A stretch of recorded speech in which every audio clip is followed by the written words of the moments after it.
ملک سے بھی اگر 1 بندہ بھی آ جائے، چلیں 50,000 بھی کر دیں، 25 لاکھ وہ آ جاتا ہے. وسائل آ جائیں تو اربوں نہیں خربوں ڈالر آ جاتا ہے. وہ اس کو بھی چھوڑیں، آپ کی فوجیں آ جاتی ہیں، آپ کے ٹینک، ہر چیز آ جاتی ہے.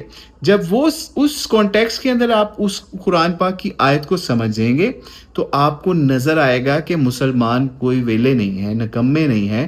مسلمانوں کے پاس عددی قوت بھی ہے، ٹیکنالوجی بھی ہے، ہر چیز ہے، ٹھیک ہے، لیکن قوت ایمانی نہیں ہے. جو غامدی صاحب نے کہا تھا نا کہ ایمان کی قوت نہیں ہے یا ایمان آپ کا مر چکا ہے، اس لیے آپ مظلوموں کی مدد کے لیے نہیں جا سکتے. تو غامدی صاحب اب آپ بتا دیجئے کہ اس قرآن پاک کی آیت کا فہم کیا لیں گے، جو مین حسن اصلاحی صاحب نے لیا، یا جو آپ بتا کے لوگوں کو بغیرت بنا رہے تھے، یا پھر جو ہم نے بتایا مین حسن اصلاحی صاحب کی تفسیر کے کانٹیکس کے ساتھ کہ اس طریقے سے آپ کو معاملہ کرنا ہے. لیکن آپ کو کبھی بھی آپ یہ استغامہ